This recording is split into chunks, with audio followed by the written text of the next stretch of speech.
Good morning, students. This is Sampat Bhadu, Assistant Professor of English, Government College, Sri Dungargarh, Bikaner. Today, we are going to take up the next poem entitled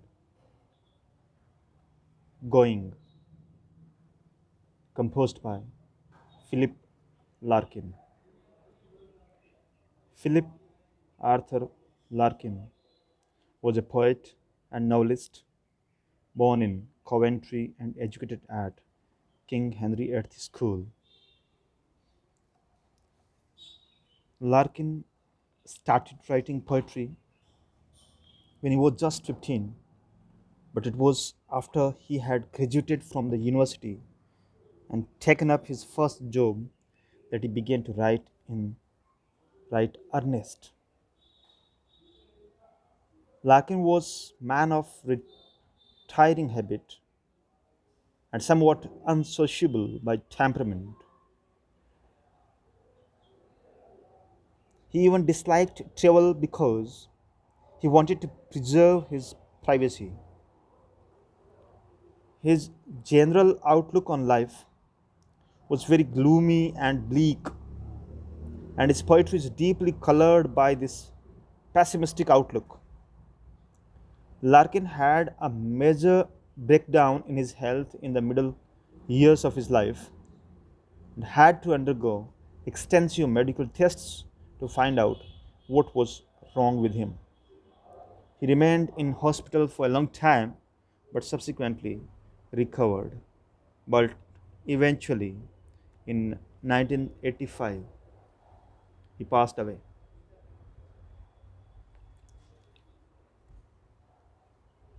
The present poem, Going, is a deep thought.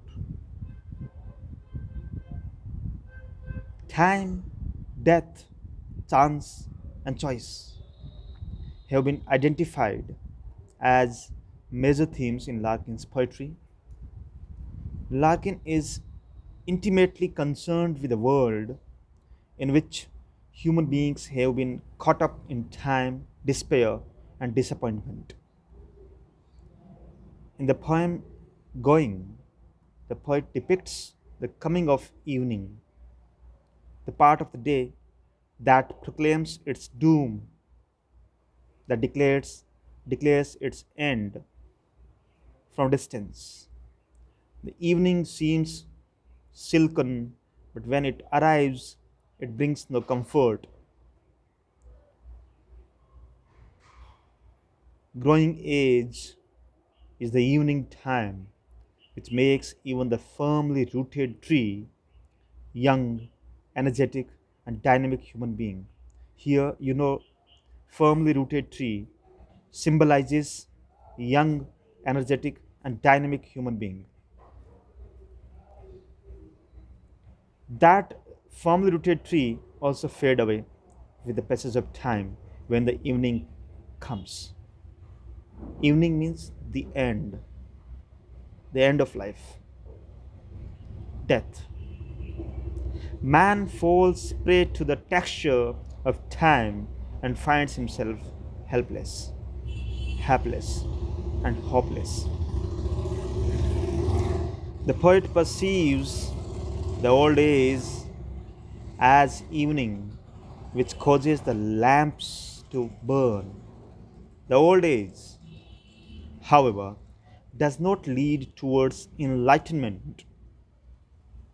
From a distance, the evening seems pleasantly smooth and soft, but after having reached nearer, it gives no feeling of comfort. After the evening, night falls. In other words, death follows the old age. The man who connected to the earth, the man who connected the earth to the sky, for example, the man who infused energy into every aspect, suddenly disappears. This call of death makes everyone helpless. The active body organs also become still and stagnant. The poem is remarkable for its metaphorical quality. Dear students, here evening symbolizes the old age or the end of life, the finishing of life. Let's take up the text.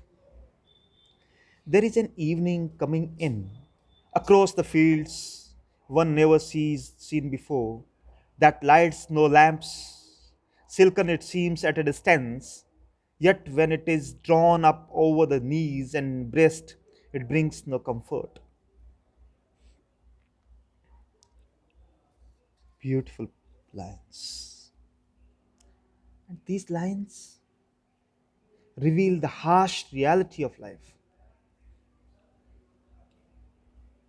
the harsh truth of life.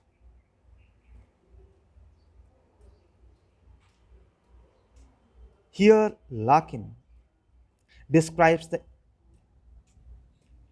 death that is coming to you. The title of the poem refers to the exit of the human being from this world. Going here means dying, leaving this world, passing away from this world. That is going. The poet has a feeling that death is approaching him. The approach of death is described by him in metaphorical terms. This approach is like the approach of an evening when no lamps are to be lighted. Again, speaking metaphorically, he describes the approach of death as something silken when seen at a distance, but he finds no comfort in its seeming softness or gentleness.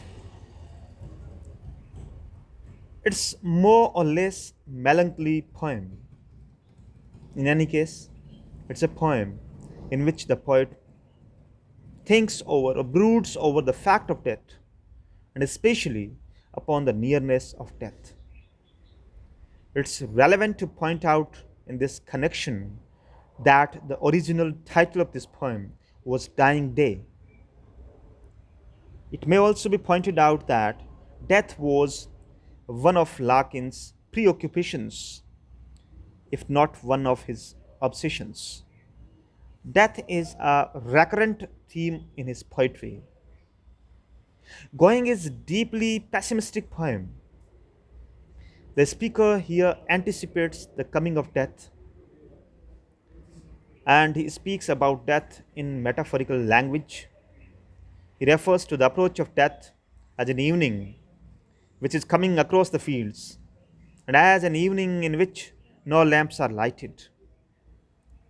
Next. Where has the tree gone that locked earth to sky?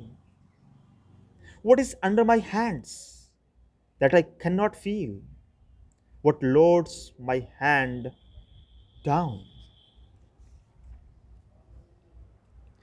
The speaker here cannot see the tree which he could always see on previous occasions.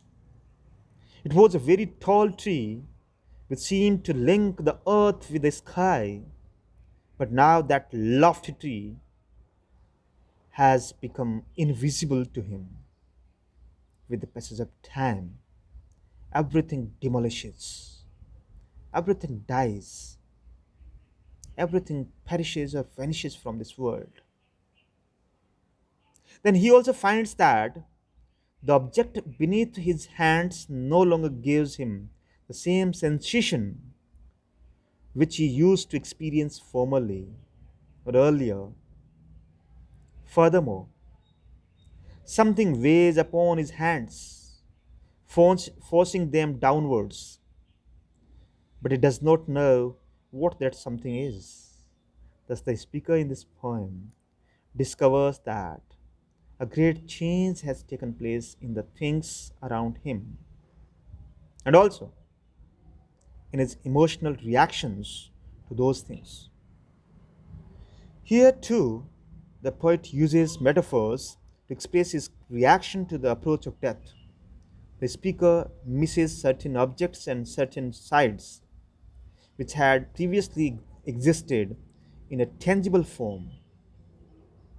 Tangible means which can be touched.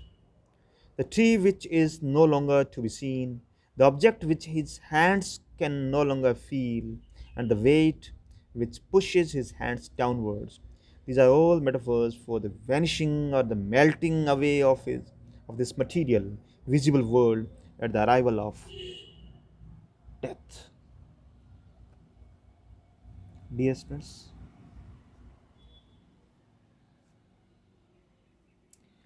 any organism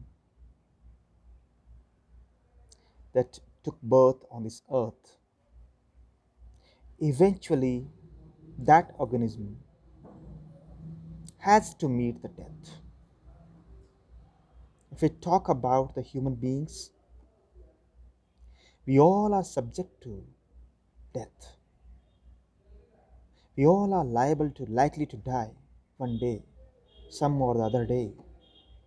Nobody is immortal. Even the lofty and more powerful kings,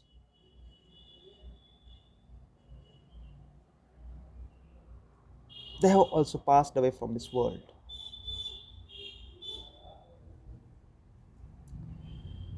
So, death is a harsh reality of life which can never be prevented or avoided. That is unavoidable event that takes place. Here, poet, using symbols, using metaphors, the most important metaphor, that is evening. He calls death as the evening. As you know, day is the symbol of light, so is the symbol of life, and evening is the symbol of darkness, so is the symbol of death.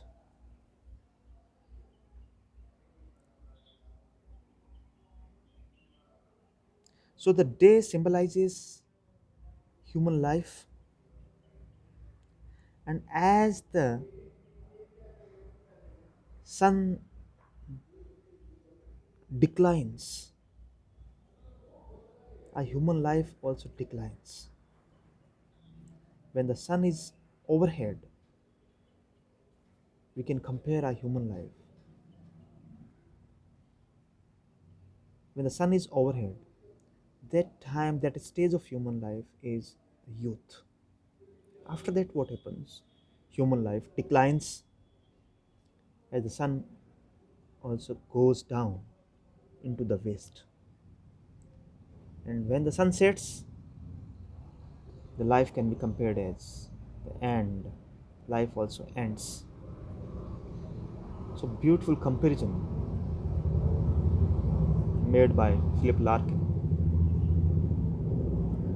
A pessimistic poem, a melancholic attitude has been expressed in this poem. Thank you and have a nice day.